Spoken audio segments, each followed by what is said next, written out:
नमः संस्कृताय साथियों।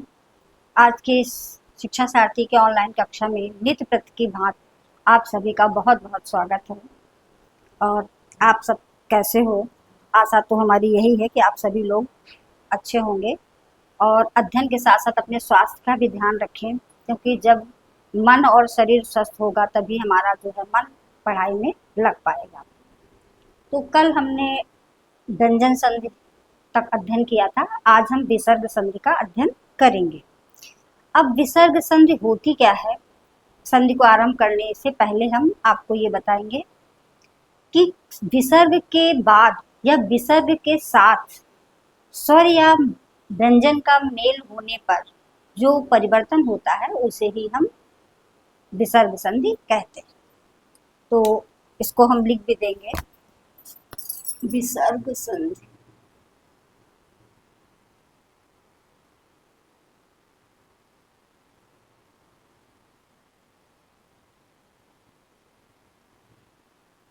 विसर्ग के साथ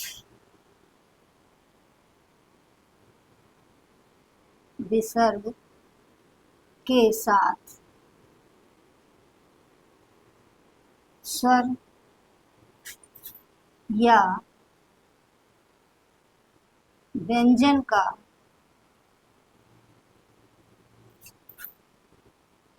मेल होने पर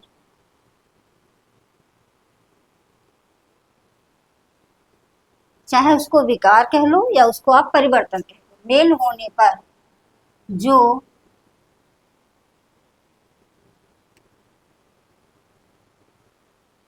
परिवर्तन होता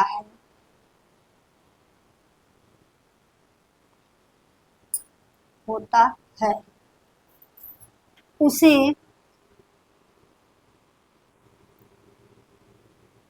विसर्ग संधि कहते हैं।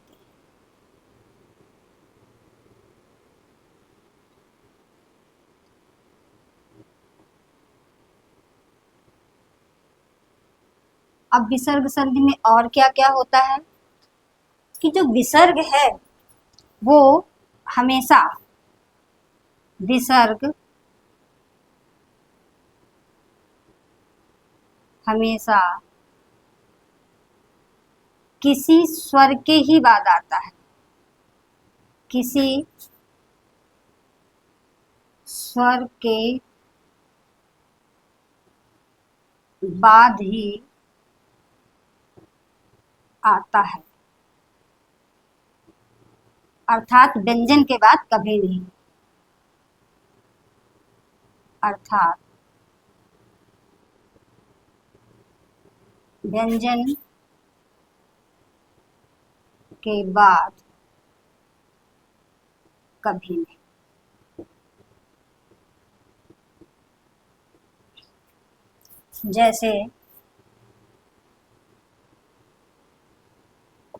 जैसे है शब्द रामा। अब विसर्ग है पर विसर्ग के पहले आपको दिख तो व्यंजन रहा है, पर इस माँ में भी आ है, तो विसर्ग हमेशा किसी स्वर के बाद ही आता है, व्यंजन के बाद कभी नहीं। विसर्ग संधि में या विसर्ग के पहले और बाद में और बाद में यानी दोनों और वर्णों को ध्यान में रखा जाता है। ऐसा ना हो कि केवल आप एक ही बात सुनो कि विसर्ग के आगे ही देखते चले जाओ, इसलिए हमने कहा, क्योंकि बहुत जगह ऐसी स्थितियां बनेगी कि विसर्ग के पहले भी कोई वर्ण होगा और विसर्ग के बाद भी है, तो हमको दोनों और वर्णों को भी ध्यान में रखा जाता है, क्योंकि बहुत सारे सूत्र होते हैं कि जो उसमें ये बताएंगे कि इसके पहले ये हो इसके बाद हो, तो जल्दबाजी में कोई भी आप कार्य न करें। विसर्ग संधि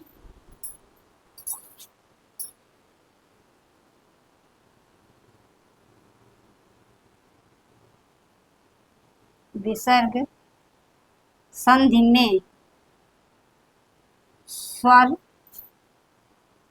और व्यंजन दोनों संधियां लग सकती हैं, लगती ही हैं, संधियां लग सकती हैं। इतनी बात आपको ध्यान में रखनी है। पहली बात तो विसर्ग संधि होती क्या है, उसके बाद में विसर्ग कहाँ होता है। विसर्ग हमेशा किसी स्वर के बाद ही आता है, व्यंजन के बाद में कभी नहीं। और हमें विसर्ग के पहले और विसर्ग के बाद दोनों स्थानों पर वर्णों को ध्यान में रखना पड़ता है संधि या विच्छेद करने से पहले। विसर्ग के पहले और विसर्ग संधि जो है वो स्वर और व्यंजन दोनों संधियां लग सकती हैं। ऐसा नहीं कि विसर्ग संधि है तो उसमें स्वर संधि के सूत्र नहीं आ सकते हैं या व्यंजन संधि के सूत्र नहीं आ सकते हैं। अब देखो हम पहला सूत्र जो है वो लिखते हैं। खरवसानो विसर्जनीयः।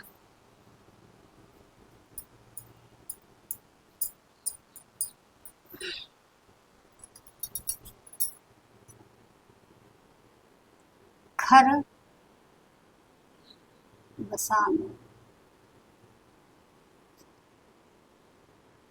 विसर्जनीयः। अभी यहाँ हम आगे साहने लगा रहे हैं, अभी दूसरा सूत्र जब होगा उसमें लगेगा। खरवसानो खरवसानयोर विसर्जनीयः, ये है सूत्र। अब ये सूत्र क्या कहता है, पहली बात तो आप खर समझो कि क्या है। खर आ गया यहाँ पर, फिर वही खर का मतलब खर प्रत्याहार। अब खर प्रत्याहार में कौन कौन से वर्ण आते हैं, ख फ छ ठ थ च ट त व नहीं आएगा, का पा और तीनों शा यानी दंत शकार, मूर्धन्य शकार और तालव्य शकार। कुल मिला के 13 वर्ण आते हैं हमारे खर प्रत्याहार में। ये हमारी जो संधि है उन्हीं 13 वर्णों के बीच होगी, यानी वर्णों का जो प्रयोग होगा वो 13 खर प्रत्याहार के अंतर्गत आने वाले वर्णों को ही इसमें ध्यान में रखा जाएगा।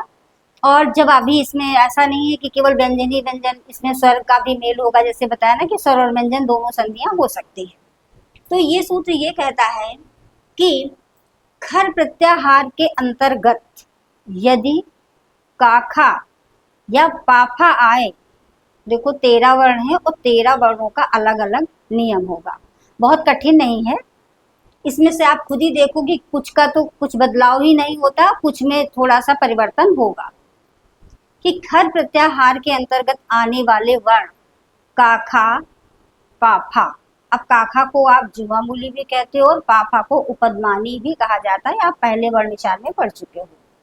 यदि काखा और पाफा आए तो विसर्ग के स्थान पर विसर्ग ही रहता है, कोई भी परिवर्तन नहीं होता है। यदि परिवर्तन वहां पर होगा तो केवल काखा जो है वो जुवा मूली है और वो पाफा जो है वो उपदमानी है, तो केवल वहां उसका थोड़ा सा चिन्ह बदल जाएगा और उसमें कोई भी बदलाव नहीं होगा। कि खर प्रत्याहार के यदि विसर्ग के बाद, विसर्ग का चिन्ह तो जानते ही हो ना, ये होता है। यदि विसर्ग, ये लोग यहाँ लिखे थे, विसर्ग के बाद खर प्रत्याहार के अंतर्गत, क्योंकि ये दोनों वर्ण आते भी हैं, अंतर्गत आने वाले, देखो दूसरा और भी हम आपको लिखे दे रहे हैं आपके समझने के। खर प्रत्याहार में हमेशा क्या क्या आता है, हमने ऐसे तो बता ही दिया। खर में आता है वर्णों का,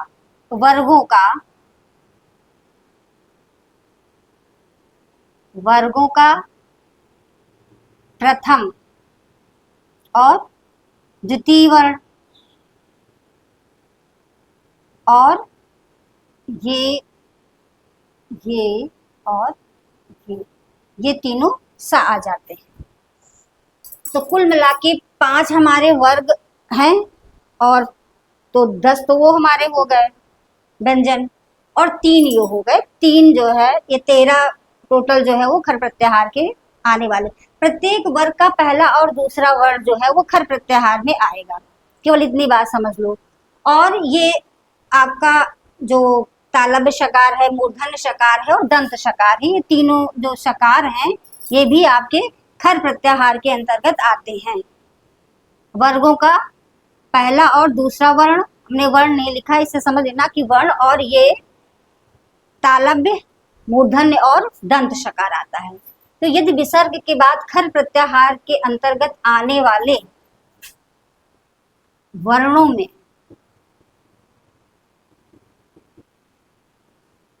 का, खा, पा, फा आए तो विसर्ग का, विसर्ग ही रहता है, विसर्ग का विसर्ग ही रहता है। अब इसमें 2 स्थितियां बनती हैं, क्योंकि ये जो है का और खा हमारे जिह्वा मूली है और पाफा जो है वो उपदमानी है। तो जैसे एक सामान्य सा हम शब्द ले लेते हैं, जैसे कि रामः चलति, जैसे रामः चलति।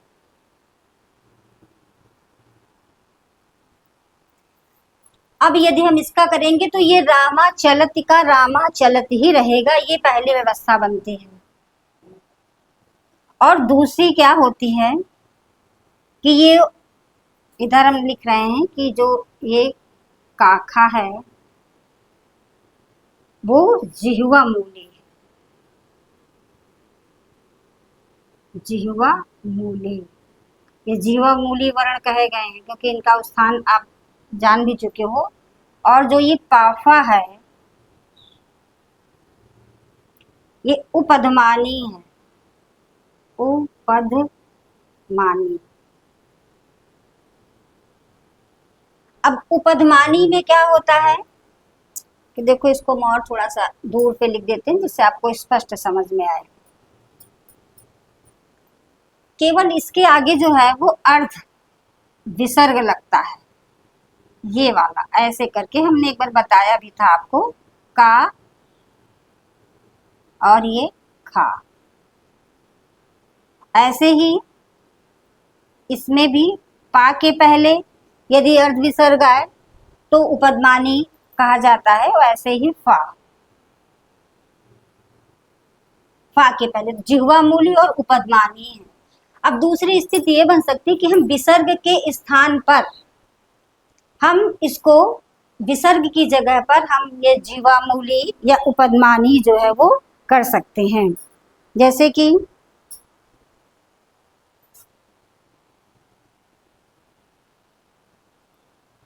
बस यहाँ पे क्या हो जाएगा, ये हो जाएगा, ये दूसरी स्थिति बनती है। और ये आपकी इच्छा पर है, कोई आवश्यक नहीं कि आप यहाँ की कोई भी परिवर्तन इसमें नहीं हुआ। विसर्ग का विसर्ग भी रह सकता है क्योंकि ये सूत्र कह रहा है। दूसरी स्थिति है कि क्योंकि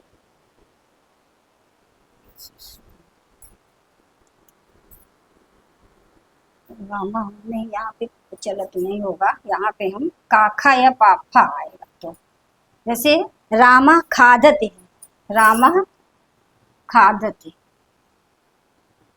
तभी ये होगा काखा या पाफा आए तो। अन्य वर्णों के भी हम और आगे बताएंगे कि यदि अन्य वर्ण आते हैं तो क्या क्या परिवर्तन हो सकते हैं। जैसे रामा खादते आता है तो ये क्या है, जो खा वर्ण है वो हमारा जिह्वा मूली है, तो केवल विसर्ग के स्थान पर ये परिवर्तन हो जाएगा, ये चिन्ह लग जाएगा और ये खादति का खादति ही रहेगा। और आप इसको नहीं भी करते हो तो भी कोई बात नहीं, कोई भी परिवर्तन यहाँ पर विसर्ग के स्थान पर नहीं हुआ है, या तो ये ऐसे का ऐसा ही रहेगा।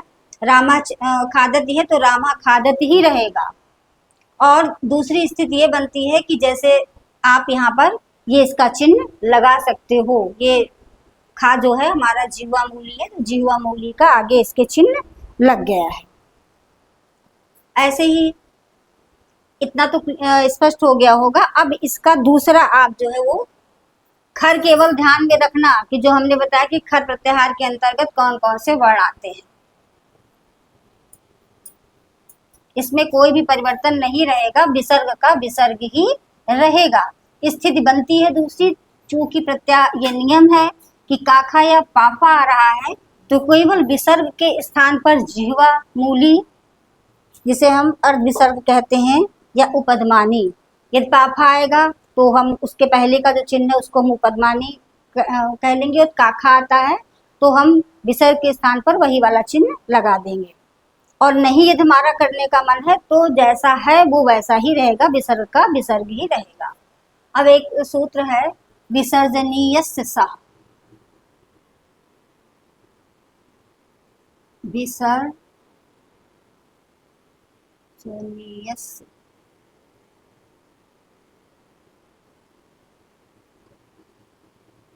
अब देखो ये जो है सूत्र,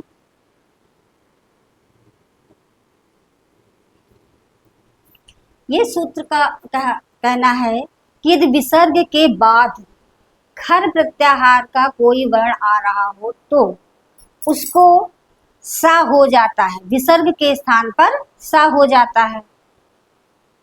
अब सा के बाद भी अलग अलग हम वर्णों के बारे में बताएंगे कि पहले तो विसर्जनीय से सा सूत्र यही कह रहा है कि खर प्रत्याहार के अंतर्गत आने वाले यदि वर्ण है किसके बाद में, विसर्ग के बाद, यदि विसर्ग के बाद खर प्रत्याहार का कोई भी वर्ण आ रहा है तो विसर्ग के स्थान पर सा आदेश हो जाता है।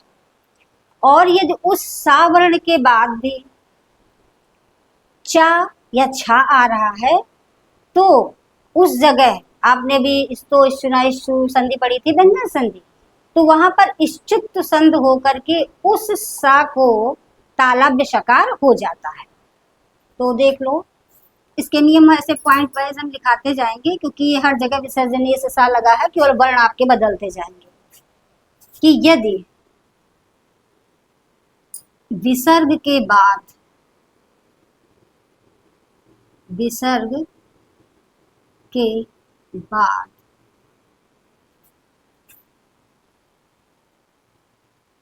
कोई, विसर्ग के बाद खर वर्ण, खर वर्ण से मतलब पहला वर्गों का, यहाँ से हम वर्ग लिखिए दे, नहीं तो आप भूल ही जाओगे, वर्गों का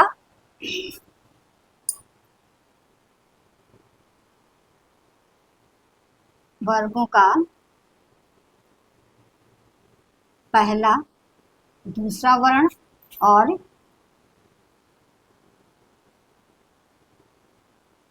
ये आते हैं। अब इसको हम एक बार लिख रहे हैं, बार बार हम खर ही केवल लिखेंगे। यदि विसर्ग के बाद खर वर्ण आए तो, आए तो विसर्ग के स्थान पर, के स्थान पर सा हो जाता है। और यदि इस सा के बाद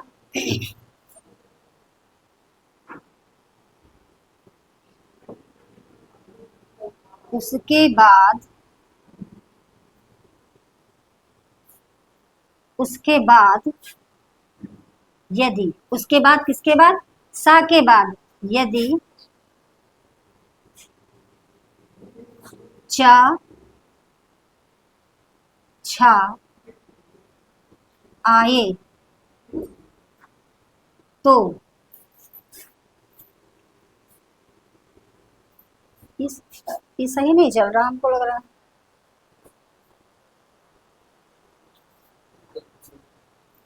अरे चेंज नहीं करेंगे, बहुत फीका सा लग रहा है इसमें।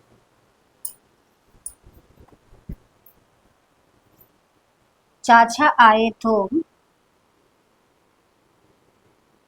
दंत सा को इश्चुत्व संधि होकर इश्चुत्व संधि होकर तालव्य सा हो जाता है, ये वाला सा।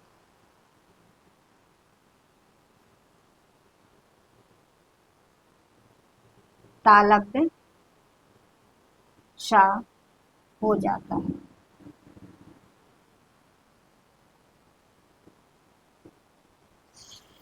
अब देखो, यदि विसर्ग के बाद खर वर्ण आए तो विसर्ग के साथ, अब खर में वही 13 वर्णों में से यदि कोई भी वर्ण आता है तो उसके स्थान पर सा हो जाता है, विसर्ग के स्थान पर सा आदेश हो जाएगा। और फिर देखना, जब सा हो जाता है तो फिर हमको देख है ना, आगे पीछे सब कुछ देखना पड़ेगा। और उसके बाद यदि चाचा आए तो इधर तो विसर्ग के स्थान पर सा हो जाएगा। सा होने के बाद हमको ये देखना है कि उसके बाद यानी प्लस के उस तरफ चाचा तो नहीं आ रहा है। यदि चाचा आए तो उस दंत शका जो हमने सा किया है विसर्ग को, उस सा को इश्चुत्व संधि होकर शा यानी तालव्य शा हो जाता है। अब इसको आप देख लो कि कैसे हो सकता है, कि जैसे श्यामः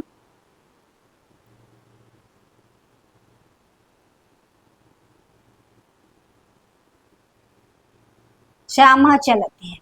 अब ये सूत्र क्या कह रहा है कि विसर्ग के बाद एक खर, हमारा जो चा है वो खर प्रत्याहार के अंतर्गत आने वाला वर्ण है। पहले भी बताया कि पहला और दूसरा, अब पहला ही वर्ण है चा, तो यहाँ पर खर प्रत्याहार का वर्ण आ रहा है, इसलिए हम इस विसर्ग के स्थान पर हम क्या कर देंगे, दंत सा कर देंगे। अब इसके बाद हमको क्या देखना है कि सा के बाद, अब पूरे वर्ण हम नहीं उतार रहे हैं, उतारेंगे तो क्या यहाँ पे क्या हो जाएगा, श्याम होगा और यहाँ सा होगा और इधर चलती होगा, उसको हम अंतिम वाले में मिला देंगे। फिर हमको क्या देखना है कि सा के बाद ये जो दंत शकार है, इसके बाद क्या चा या छा में से कोई वर्ण आ रहा है, तो च वर्ण आ रहा है, तो यहाँ पर क्या लगेगा, इश्चुत्व संधि लग करके यहाँ पर इस सा के जगह पर ये वाला शा हो जाएगा। अब ये आप ध्यान देना कि ये किससे हुआ है, विसर्जनीय सा से। यहाँ हम सूत्र भी लिखे दे रहे हैं कि विसर्जनीय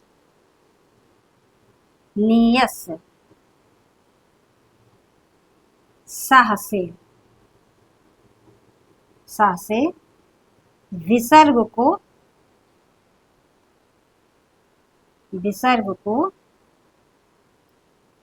सा, स्पष्ट भी लिख दिया, आपको समझने में थोड़ा आसानी रहेगी।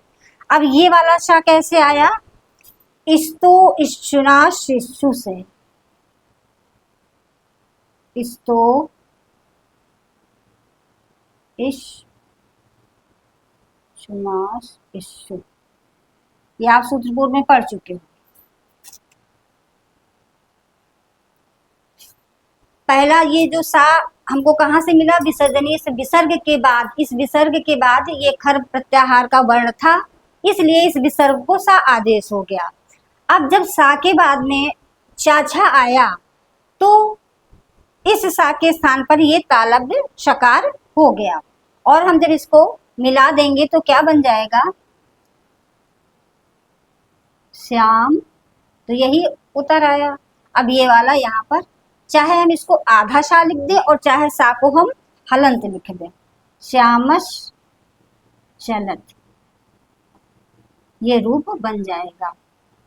अब यहाँ पर इश्चुत्व संधि भी लगी हुई है, देखो इसीलिए अभी कहा था ना कि संधि में, विसर्ग संधि में स्वर और व्यंजन संधि दोनों लग सकती हैं। अब यहाँ पर आपकी ये संधि, व्यंजन संधि यहाँ पर लग रही है। ऐसे ही आप एक दो उदाहरण और भी समझा देते हैं उसको, आप तो आपको थोड़ा आसानी रहेगी।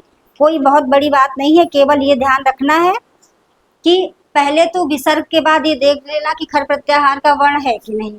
यदि खर प्रत्याहार का वर्ण है तो विसर्ग को सीधे दंत सा कर देना। अब जब दंत सा हो जाएगा तो उसके बाद ध्यान देना कि उसके बाद यानी प्लस के बाद सा में जिसको हम जोड़ने वाले हैं वो चाछा में से तो कोई वर्ण नहीं है। यदि चाछा में से कोई वर्ण है तो यहाँ पर इस सा को दंत शकार को ये तालव्य शकार हो जाएगा। किस सूत्र के द्वारा? इस्तो इष्टुनाश इष्टु के द्वारा। जब ये हो जाएगा तो हम इन सबको जोड़ देंगे। यदि यहाँ स्थितियां ना बनती तो बस हमारी जो संधि थी वो यहीं रुक जाती, केवल सा तक ही। तो अभी वो भी बताएंगे कौन कौन से वर्ण हैं। अब जैसे दूसरा है, देखो ये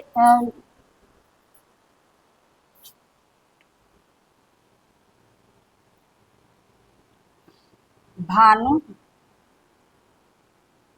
छलती, ये था ना चा या छा आए तो। अब इस विसर्ग को हम फिर विसर्जनीय से सह से, विसर्ग के बाद ये छा जो है वो खर प्रत्याहार के अंतर्गत आने वाला वर्ण है, इसलिए विसर्ग को हमने दंत शकार कर दिया। अब दंत शकार जब हो गया तो हमको ये देखना है कि क्या इसके बाद चा या छा में से कोई वर्ण आ रहा है। तो देखिए यहाँ पे चा था, यहाँ पर छा वर्ण आ रहा है। तो जब ये दोनों वर्ण होंगे तो इसके स्थान पर आपको कहीं कुछ भी नहीं सोचना है, यहाँ पर यही तालव्य शकार हो जाएगा। और इन सबको हम मिला के लिख देंगे तो क्या हो जाएगा? भानु भानुष छलत। अब बार बार सूत्र नहीं लिख रहे हैं। ये सा किससे हुआ है? इश्चित होकर के, है ना, इश्चित हुआ यहाँ पर, वही इश्चित संधि होकर के हुई ये शा। और ये वाला किससे हुआ है? विसर्जनीय से सा से, विसर्जनीय से।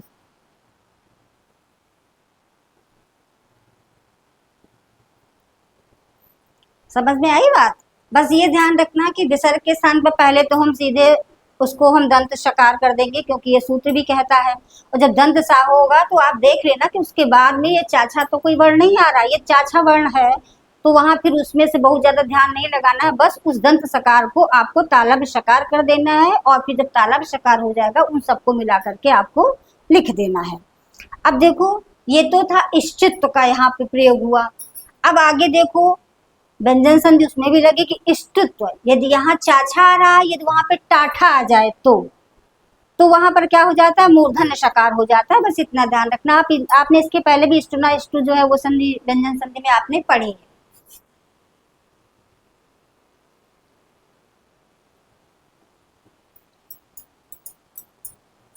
अब इतना तो जो है वही रहेगा, केवल आगे यहाँ पर थोड़ा सा बदल जाएगा।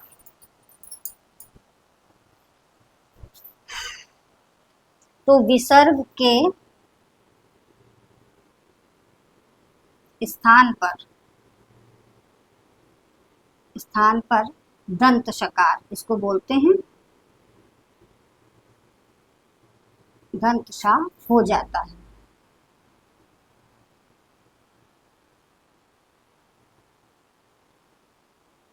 और उसके बाद अब ये यहाँ था चाछा, अब यहाँ पर होगा टाठा। और उसके बाद यदि टा और ठा ये दो वर्ण आए तो, टाठा आए तो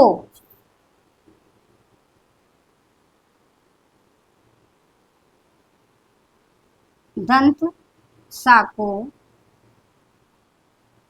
उसमें देखो क्या होता था? तालव्य शकार होता था, यहाँ पर मूर्धन्य शकार होगा। दंत शा को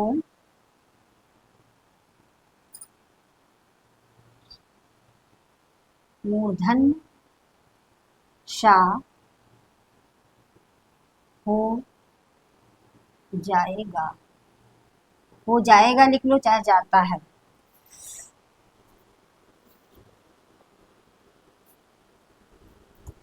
अब यहाँ पर जैसे दो दो ही उदाहरण जो है हम लिख रहे हैं। जैसे धनु टंकार, ऐसे लिखो चाहे वैसे लिखो, का में अंगा लगा करके धनु टंकारा हो गया। अब पहले विसर्जनीय से सा से हम क्या लगाएंगे, इस विसर्ग को सा कर देंगे, दंती सा। सूत्र हम बार बार नहीं देखो, इसी से लगेगा, विसर्जनीय से। ठीक, ये विसर्ग को दंत सकार हो गया। अब जब दंत सकार हो गया तो, और उसके बाद यदि टाठा आए तो, यानी इसके बाद यदि हम ये देखें कहीं हमको टाठा तो नहीं मिल रहा, यदि टाठा मिल रहा होगा तो केवल इस दंत शा को मूर्धन्य शकार हो जाएगा, इसी के स्थान पर हम मूर्धन्य शकार कर देंगे। और इन सबको यदि मिला के हम लिख देंगे तो क्या हो जाएगा, धनुष टंकारा। अब ठा का ही है, जैसे दूसरा उदाहरण ले लो कि ठगा धन ठगति। अब इस गा को, गा के बाद में जो ये विसर्ग आ रहा है, अब गा के बाद नहीं विसर्ग है, गा में स्थित आ के बाद है। हमेशा ध्यान रखना, विसर्ग जो है वो स्वर के ही बाद आता है। इन सभी में इसमें ऊ था, अब इसमें आपको कहीं ऊपर नीचे मात्रा नहीं, पर इसमें आ तो है ही, तो इस स्वर के बाद में विसर्ग आ रहा है। और इस सूत्र के हिसाब से ये खर प्रत्याहार का, ये हमारा जो ठा है वो भी खर प्रत्याहार के अंतर्गत आने वाला वर्ण है। इसलिए जब स्थितियां बनेंगी तभी यहाँ पर सा होगा, इस विसर्ग को सा हो जाता है, उसी सूत्र से विसर्जनीय से सा से। और जब सा हो जाता है तो हम उसके बाद में ये देखेंगे कि टाठा में से कोई वर्ण तो नहीं आ रहा है, सीधे सीधे यहाँ पे टा आ रहा था, यहाँ पे ठा आ रहा है, तो हम इसको क्या कर देंगे, मूर्धन्य शा। और हो क्या जाएगा, ठगस ठगति।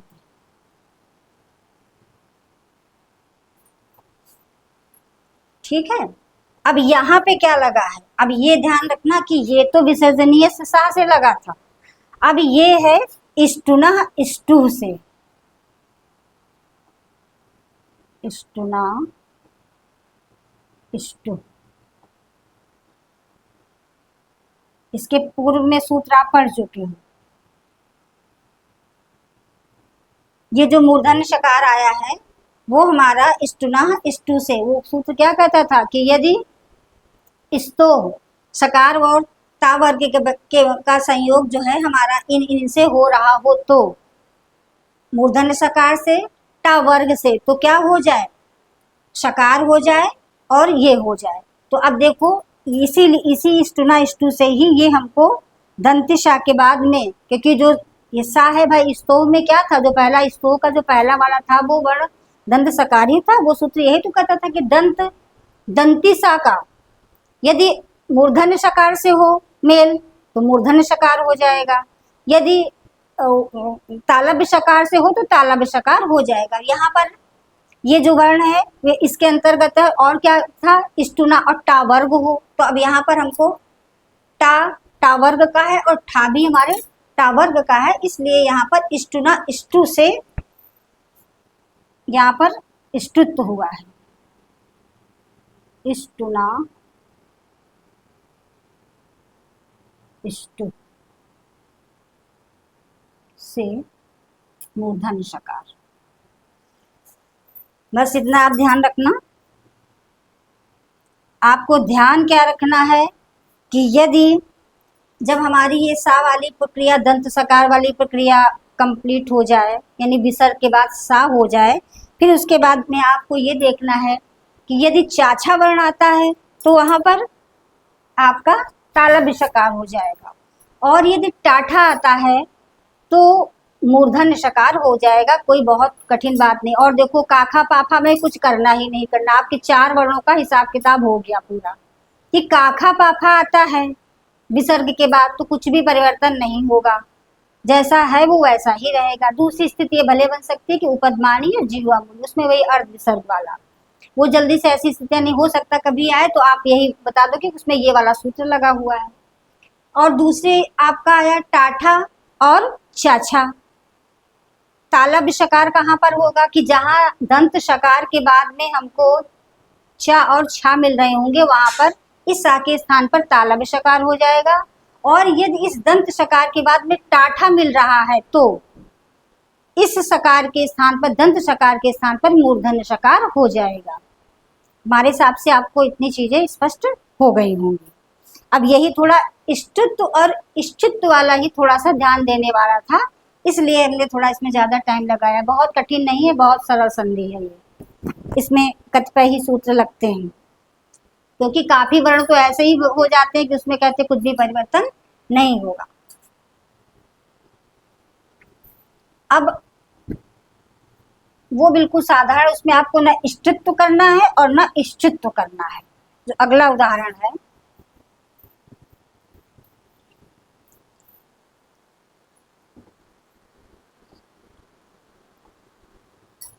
कि यदि विसर्ग के बाद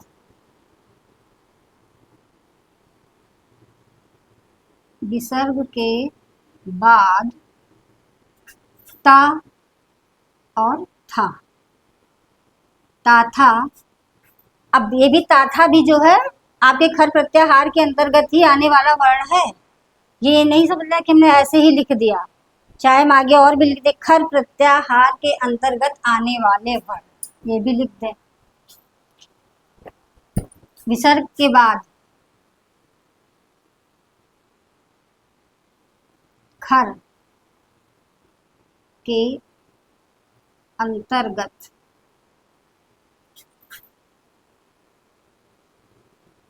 आने वाले वर्ण ता और था। यदि विसर्ग के बाद ताथा आए तो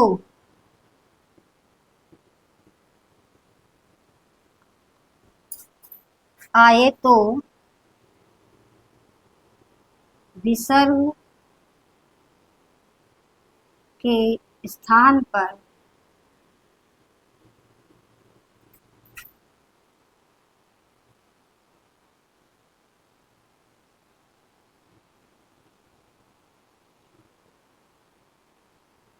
क्योंकि इसको कोई भी सूत्र बाधा नहीं पहुंचा रहा है, इसमें सीधे केवल आपका विसर्ग के स्थान पर सा हो जाएगा।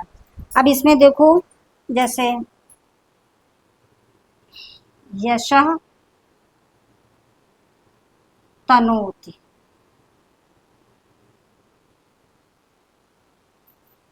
ताया नमः धन ते। एक और उदाहरण लेते हैं, विष्णु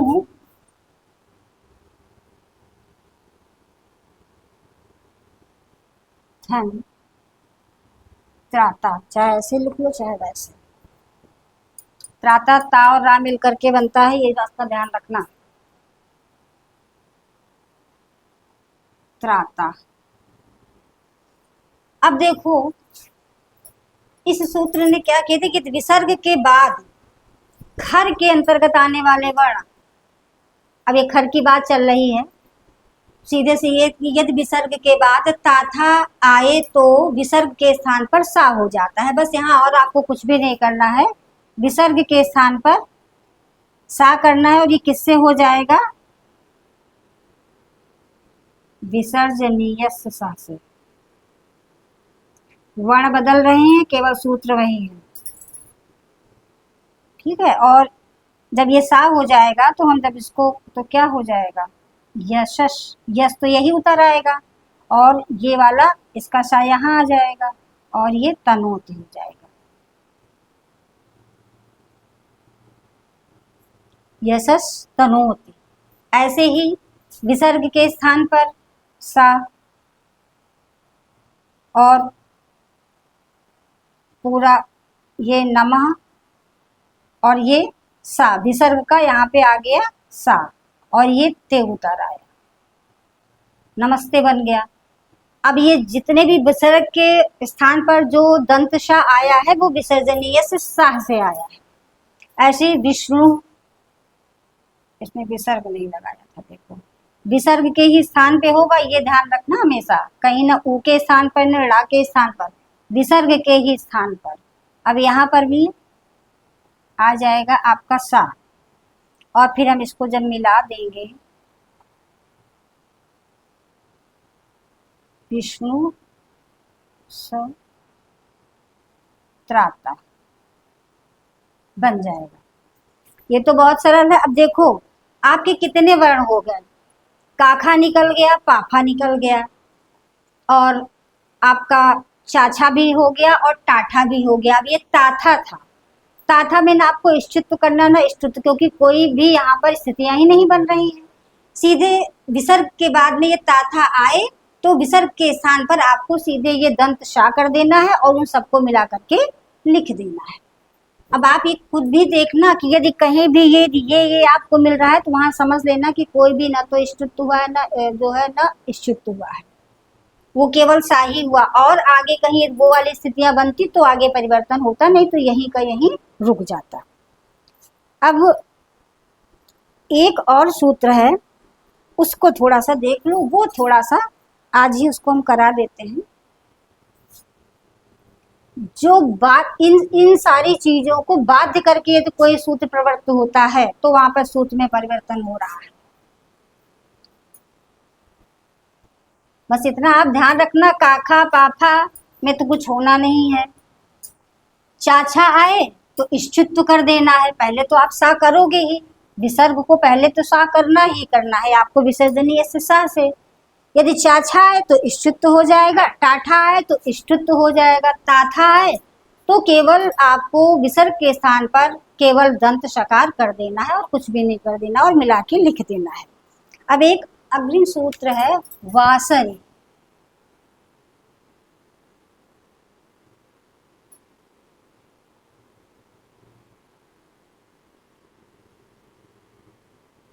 अब ये सूत्र कहता है कि विसर्ग के पश्चात, सर का मतलब सर प्रत्याहार से, कि विसर्ग के बाद सर प्रत्याहार हो तो विसर्ग का विसर्ग ही रहता है, वो भी विकल्प से, यानी उसमें कोई परिवर्तन नहीं। विकल्प की जहां बात आ जाती है वहां पे ये होता है कि आपका मन हो तो आप करो और नहीं तो वैसे ही स्थिति उसकी रखो।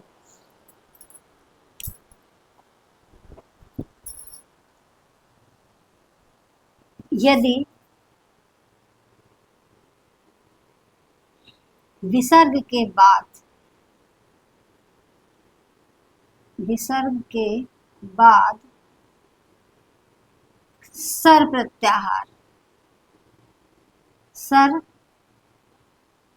अब सर में तो बहुत ही कम वर्ण है, सा सा सा, तीनों उसमें सा आ जाते हैं, तालव्य शकार, मूर्धन्य शकार और दंत शकार। यदि विसर्ग के बाद सर प्रत्याहार हो तो सर में वर्ण भी लिख दे क्या? नहीं, आपको कंफ्यूज हो जाओगे।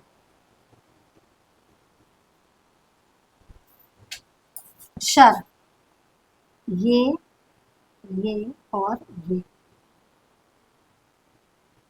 सर हो तो विसर्ग के स्थान पर, विसर्ग के स्थान पर विसर्ग ही रहता है, विसर्ग ही रहता है विकल्प से। अब यहाँ विकल्प का मतलब है कि आप चाहो तो विकल्प विसर्ग का, अर्थात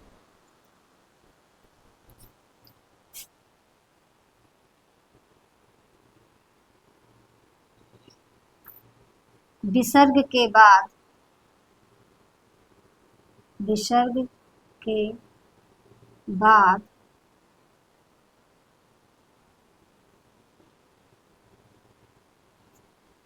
शासा होने पर विसर्ग के स्थान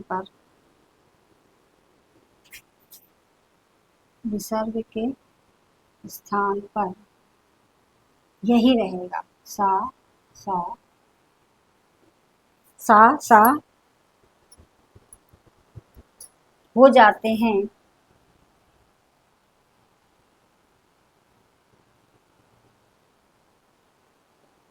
अथवा चाहो तो विसर्ग ही रहता है, सासा हो जाता है अथवा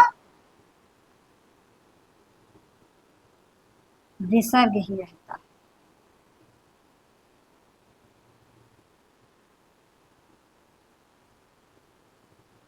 अब ये आपकी इच्छा पर है। यदि विसर्ग के बाद ये तीनों शा में से कोई भी आ रहा है तो विसर्ग के स्थान पर विसर्ग ही रहता है। विकल्प से, विकल्प का मतलब ये होता है कि या तो आप विसर्ग करो, विसर्ग के स्थान पर विसर्ग ही रहे, अथवा उस विसर्ग के बाद ये सासा, ये दूसरा एक ये है, एक विकल्प तो ये हो गया आपका कि विसर्ग के स्थान पर विसर्ग ही रहे, और दूसरा विकल्प क्या है कि यदि विसर्ग के बाद ये सा सा सा तीनों शा में से कोई आ रहा है तो विसर्ग के स्थान पर यही हो जाता है, इसलिए इसके दो रूप बन जाते हैं। आई बात समझ में? कि वाह का मतलब ही है कि विकल्प से हो दो रूप बनेंगे। पहली बात ये विसर्ग के बाद ये तीनों वर्णों में से कोई वर्ण आ रहा है तो पहली स्थिति बनेगी कि या तो वो विसर्ग का विसर्ग ही रहने दो, नहीं कुछ करना है, कोई बात नहीं है। और यदि कुछ करना भी है तो ये सूत्र तो कह रहा है कि विसर्ग के स्थान पे यदि कुछ भी होगा तो यही होगा कि उस विसर्ग के स्थान पर यही तीनों वर्ण आ जाएंगे। आई बात समझ में? अब इसका उदाहरण देख लो। जैसे हरी शेते, अब यहाँ विसर्ग है और इसके बाद ये वाला शा आ रहा है, तो हम चाहें तो इसको ऐसे ही रहने दें, सीधे सीधे ऐसे ही ये उतर आएगा। हरी, केवल बीच का ये जो प्लस का चिन्ह है वो ये किस सूत्र से? वासर सूत्र से। वासर सूत्र कह रहा है कि यदि विसर्ग के बाद ये वर्ण आ रहे हो तो विसर्ग के स्थान पे यही वर्ण रहते हैं, वहां कुछ भी परिवर्तन नहीं होता है।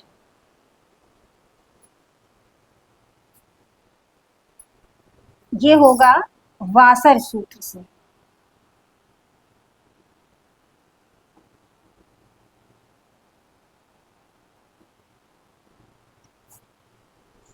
अब दूसरा, जो दूसरी वैकल्पिक व्यवस्था क्या बनती है कि यहाँ पे लिख देते हैं कि जैसे हरि धन शेते। अब हमारा जो शा है वो खर प्रत्याहार के अंतर्गत आने वाला वर्ण है कि नहीं? फिर हम क्या करेंगे, जैसे उन्होंने कहा ना विसर्ग के स्थान पर विसर्ग ही रहता है, यानी वो ये नहीं मानेंगे कि हम विसर्ग के स्थान पे हम सा कर रहे हैं। यहाँ सा आने पर भी हमारा इस विसर्ग के स्थान पर क्या आदेश होगा? पहले तो सा होगा, क्योंकि यहाँ पर वो सूत्र भी तो लागू हो रहा है, विसर्जनीय से सा। यदि विसर्ग के बाद में कोई खर प्रत्याहार का वर्ण आ रहा हो तो उस विसर्ग के स्थान पर दंत सा आदेश हो जाता है। तो ये हमारा जो शा है वो खर प्रत्याहार में भी है, तो यहाँ विसर्जनीय से सा भी सूत्र लागू हो रहा है, इसलिए एक व्यवस्था बनेगी इसमें जहाँ की ये ऐसे ही रहेगा हरी शेते, और दूसरा जो है जब ये सा हो जाएगा तो सा होने के बाद हमको ये भी देखना होगा कि जो ये सूत्र ये भी तो कह रहा है कि जब शा हो जाए इनमें से तो उसके स्थान पर क्या हो। अब इधर हमको शा मिल रहा है तो यहाँ पर हो जाएगा इस शा को ये वाला शा, और जब हम इन सबको जोड़ देंगे तो हो जाएगा हरि अब ये आधा है क्योंकि हलंत है, हरिष्येते, ये रूप बन जाएगा। अब यहाँ पर ये बनेगा तो किससे, ये जो सा आया है विसर्जनीय से, सा से, विसर्जनीय, ये वाला सा, ऊपर वाला जो सा है,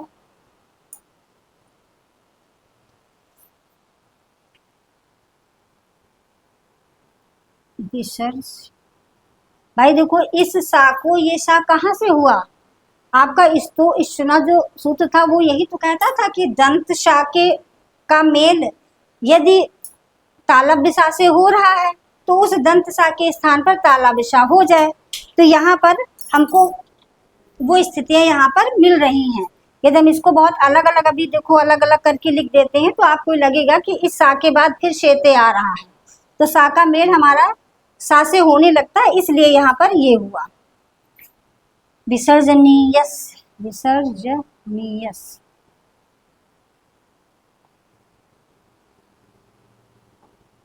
विसर्जनीयस सह से,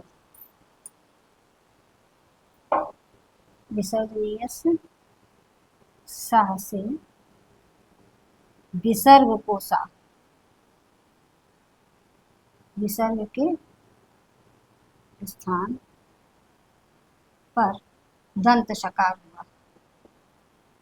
ठीक है, अब ये वाला सा कहाँ से आया, ये इस्तो इशुनाश इशु से, इस्तो इशुनाश,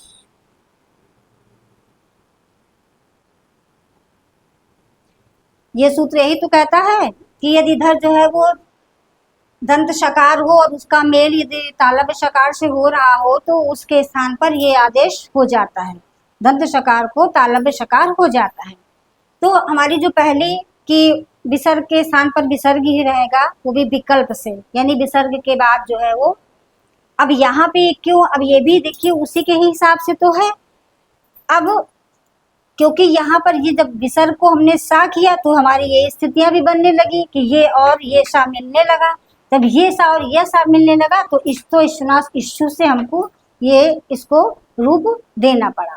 तो यहाँ पर जो है हमारा वासर सूत्र लगा हुआ है जो कहता है विसर्ग के स्थान पर विसर्ग ही रहे, यदि सा सा सा ये तीनों वर्ण आ रहे हो तो। और दूसरी जगह हमने जब वैकल्पिक व्यवस्था की तो हमको जब विसर्ग को हमने ये दंत शकार किया, फिर उसके बाद ये भी लगा कि अब सा के बाद में हमको ये तालव्य शकार दोनों का मेल हो रहा है, दंत शकार का और तालव्य शकार का मेल हो रहा है, और जब दोनों का मेल होता है तो वहां पर इस्तो इश्नास इश्चु सूत्र लग जाता है कि शकार का मेल यदि तालव्य शकार से हो, दंत शकार का मेल तालव्य शकार से हो तो उस दंत शकार को तालव्य शकार हो जाता है। इसलिए उस सूत्र के द्वारा यहाँ पर ये हुआ और दूसरा रूप आपका ये वाला। दो दो ही उदाहरण हमने दिए हैं, बहुत सारे उदाहरण नहीं दिए हैं। तो और भी जैसे राम खष्टा भी एक और दूसरा भी आप देख लो उदाहरण, तो उसमें जो है समझा देते हैं आपको। एक तो आपका ये हो गया, ऐसे ही उसमें भी ऐसे ही होगा, उसमें स्टुना स्टू लग जाएगा, जैसे रामः धन खष्ठा, एक तो ये है, और वैकल्पिक रूप भी देख लो क्या बनेगा, रामः धन खष्ठा।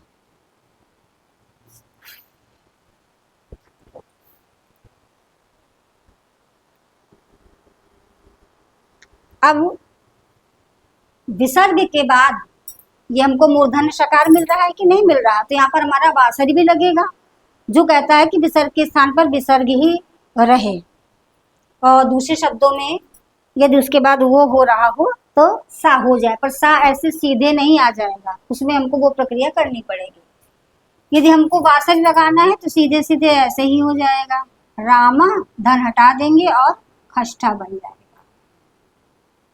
यहाँ पे ये बनेगा तो वासरी सूत्र से,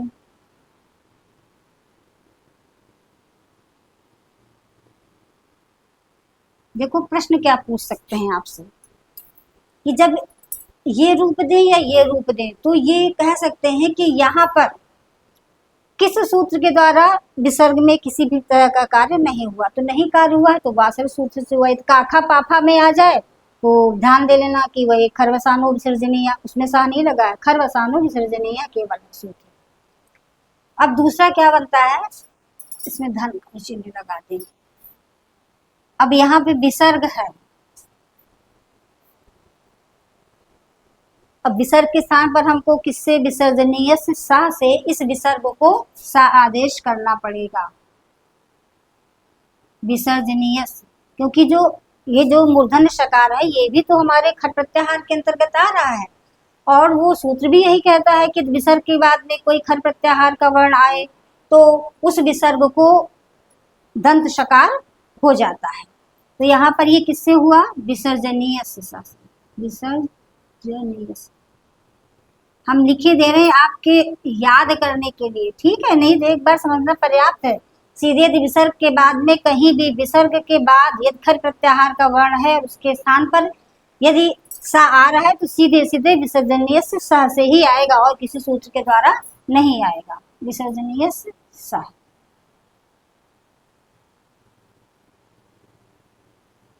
अब जब ये सा मिल गया तो फिर यहाँ पर कौन सा सूत्र लगेगा, देखो उसमें तो इष्टुना इष्टु लगा था, इसमें कौन सा लगेगा, इष्टुना इष्टु। इष्टुना इष्टु भी क्या कहता है कि यदि सकार या ता वर्ग का मेल किससे हो, मूर्धन शकार या टा वर्ग से हो, तो सीधे सीधे सी बात यहाँ हमको मूर्धन शकार दिख रहा है, यानी इस दंत शकार का योग या मेल जो है इस मूर्धन शकार से हो रहा है, तो हमको इसके स्थान पर मूर्धन शकार हो जाएगा, यही वाला सा हो जाएगा।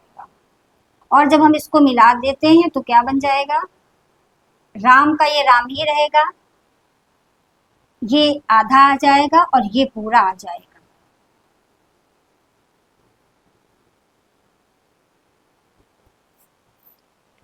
और ये किससे आया, इष्टुना, इष्टुना इष्टु, इष्टुना इष्टु से।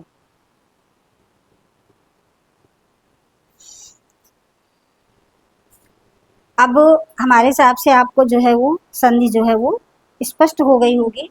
अब देखो बहुत कठिन तो नहीं है विसर्ग संधि, क्योंकि इसमें बहुत कम कार्य हुआ। कार्य क्या कम हुआ कि अब उसमें देखो जो आपके तीनों शाह हैं उनकी तो वैकल्पिक व्यवस्था बन गई कि आप चाहो तो उस रूप को वैसे ही रहने दो, उसमें कोई भी कार्य मत करो, विसर्ग का विसर्ग ही रहने दो। काखा पाखा भी वैसे ही हो गए कि उसमें भी कोई भी आपको क्या हुआ, विसर्ग का कहीं सा आदेश नहीं हुआ है। इसमें भी तो विसर्ग का कोई भी, विसर्ग के स्थान पर कहीं भी सा का आदेश हुआ है दंत शकार का, नहीं हुआ है।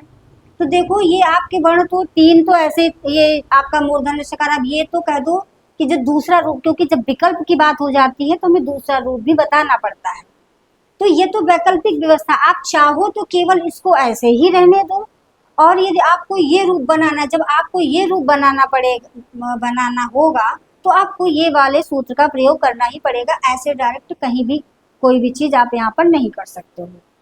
काखा पाफा आपके निकल गए कि वहां पर भी आपको कोई परिवर्तन नहीं करना, वो जैसा है विसर्ग वैसा ही रहेगा। उसमें भी यदि कुछ होगी व्यवस्था तो वही उपदमानी और जिह्वा मूली का वो आधा आधा जो अर्ध विसर्ग का चिन्ह है वो लग जाएगा। केवल कौन से वर्ण, चाछा का ध्यान रखना है, टाठा का ध्यान रखना और ताथा का ध्यान रखना है। चाछा में भी जब उसको इश्चित तुकार होगा तो वहां पर तालब शकार हो जाएगा इस वाले शा को, और टाठा में क्या था कि इष्ट तुकार हो जाएगा। इस दंत शकार का जब मेल आपके टाठा से होगा तो वहां पर आपको उस वाले सूत्र की प्रवृत्ति करनी पड़ेगी इष्टुना इष्टु से, तो वहां पर आपका इष्टुना इष्टु लग करके वो रूप निष्पन्न होगा। और जो एक ताथा था उसमें तो आपको कुछ भी नहीं करना, केवल विसर्ग को सा कर देना है और उन सबको मिला करके लिख देना है। बहुत कठिन संधि नहीं थी, इसको थोड़ा सा और हमने सूत्र सहित भी लिख दिया जिससे आपको कठिनाई न हो। सूत्रों की व्याख्या आप पढ़ भी चुके हो, जहां मुझे आवश्यकता हुई हमने उसको उसका अर्थ भी लिख दिया है।